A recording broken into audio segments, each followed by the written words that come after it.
At 80 years old, David Gilmour is no longer chasing the lights. He's not fighting for a place in history. He's already earned it. The records have been sold, the arenas packed, the legacy written. But even now, at the twilight of an extraordinary life, one name continues to echo in his heart louder than any applause: Syd Barrett. For decades, fans, writers, and musicians have speculated about the mysterious Syd Barrett, the original mastermind behind Pink Floyd. His story has been told 100 times, but something has always been missing: the emotion, the truth behind the silence, the love that never left. And now David Gilmour, his childhood friend, his musical brother, and his quiet witness, has finally spoken.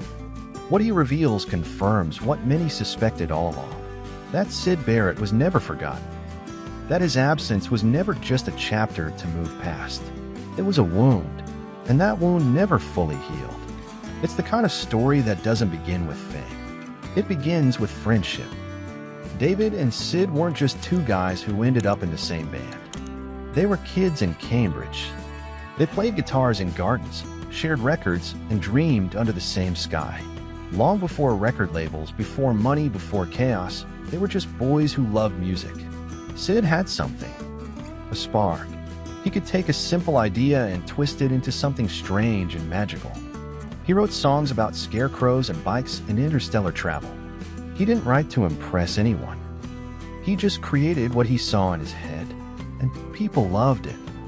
When Pink Floyd started taking off in the mid-1960s, it was Syd's vision that led the way.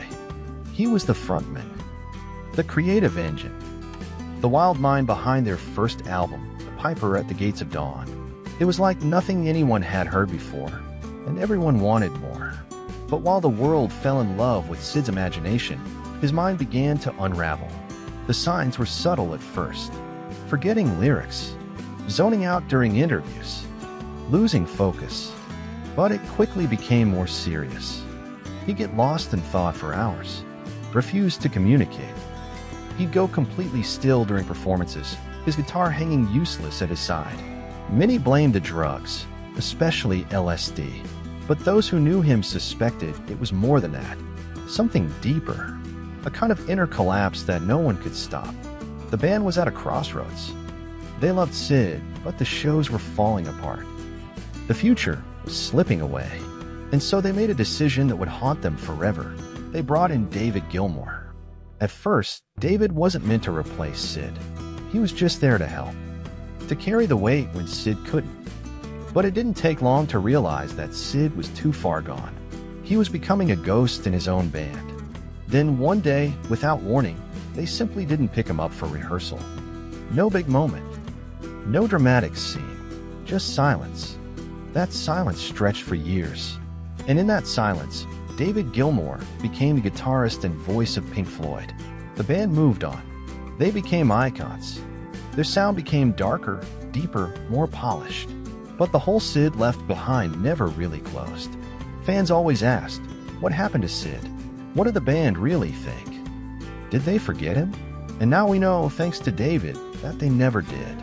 In recent interviews, David has been more open than ever. Maybe it's age, maybe it's peace, or maybe it's time. When asked if he still thought about Syd, David didn't hesitate. All the time, he said.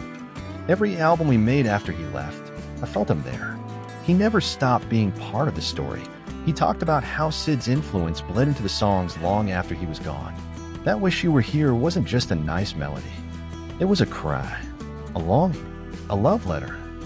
Syd was the diamond, he said. We just kept trying to make him shine, even when he wasn't there.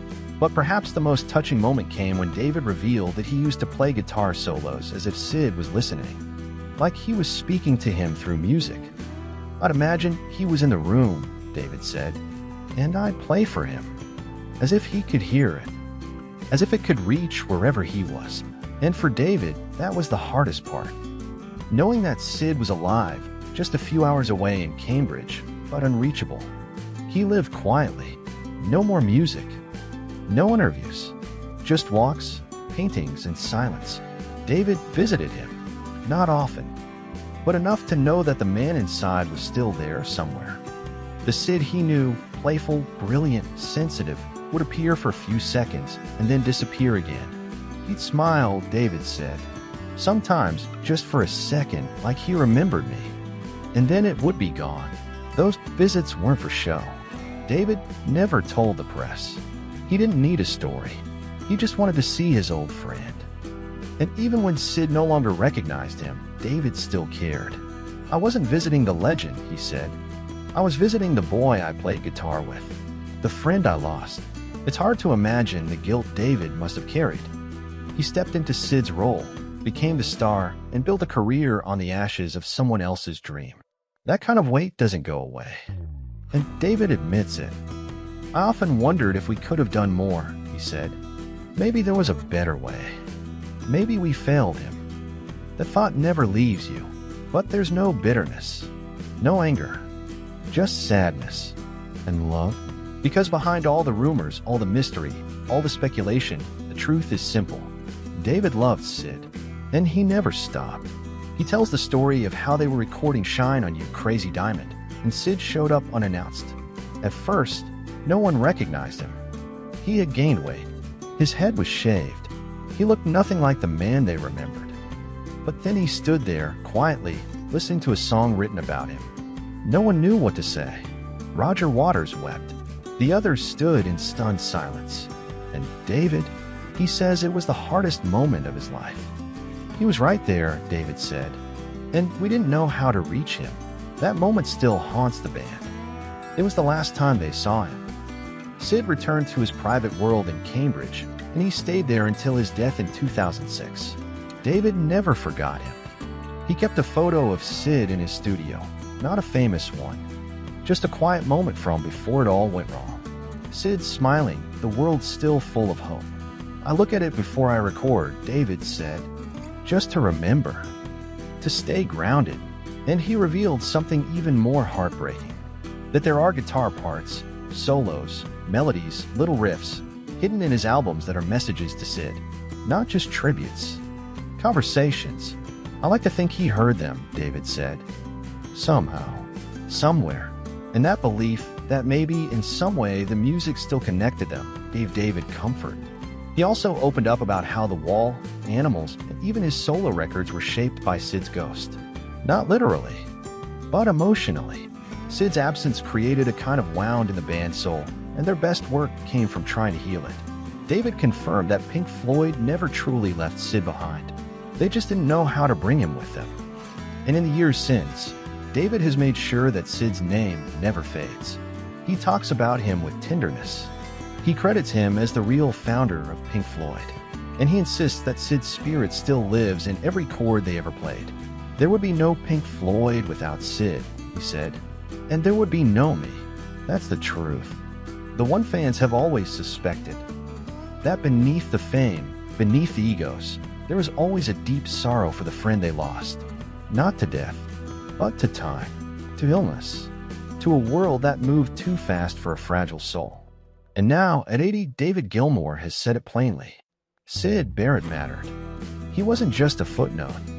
He was the beginning, the reason, the muse. And even though he's gone, he's still here. In the music, in the silence.